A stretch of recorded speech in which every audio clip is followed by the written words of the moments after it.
Terrific Monday out there. Hope you had a chance to enjoy it. It wasn't much different than what we had yesterday, which of course was the weekend. Looking after the Lexington Financial Center, it's a mostly sunny rest of the afternoon here. You can see traffic moving along there on Versailles Road. Mostly sunny sky for you.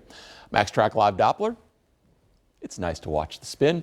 And that spin will start showing stuff perhaps as early as late tomorrow afternoon, but it likely won't be in Kentucky until, say, tomorrow night. Tomorrow during the day, enjoy spring.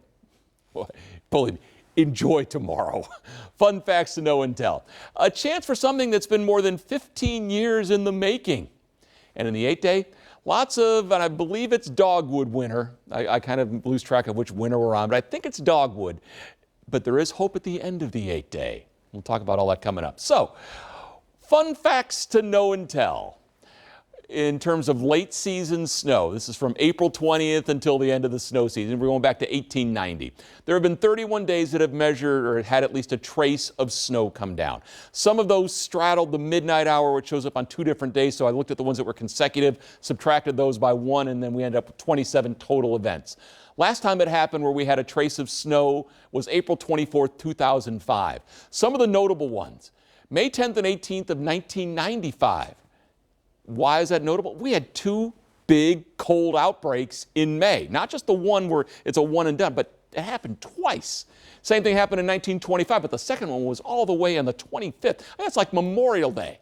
Last time we had measurable snow was April 20th, 1953.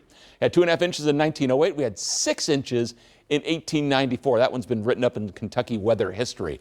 Longest stretch without seeing any kind of snow this late in the season. Longest stretch was 34 years from 1955 to 1989. There is snow flying in the plains in the Midwest this afternoon. You can see it going across Iowa, Missouri, Nebraska, back into Colorado.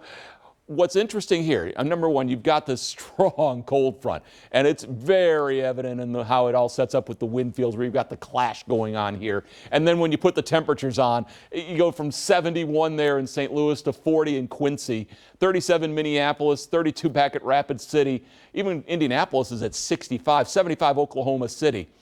But what's interesting is that there's no severe weather with this, none. And that, I mean, given that temperature clash, and it's April, that it's coming through this quietly is really amazing. Part of the reason is it's separated. You've got the system down here in the Gulf, but your main one coming here across the Ozarks tomorrow. Look at the snow with this. And this is going to accumulate in Missouri and Illinois, Indiana and Michigan. For us, as the low passes by tomorrow, it comes through initially quietly. Then the cold front goes by. Then tomorrow night, as the rain is coming through, the back edge of it could come down in the form of snow, if only briefly. Now, I don't expect it to accumulate, but still it's fun to talk about, and then that all begins to clear on out. High temperatures. Well, tomorrow there's your spring, upper 60s. There's the plummet for Wednesday going on into Thursday with a freeze involved as well.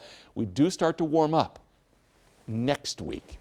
Clear to partly cloudy, not a bad night. Tonight we'll drop down into the low 40s. Tomorrow, partly to mostly sunny, breezy, and springy with highs in the upper 60s. There's Tuesday night into Wednesday morning. The mix will end early, and look at the cold. Freeze for us on Thursday morning. Next weekend, not particularly nice either, but next week looks a whole lot better.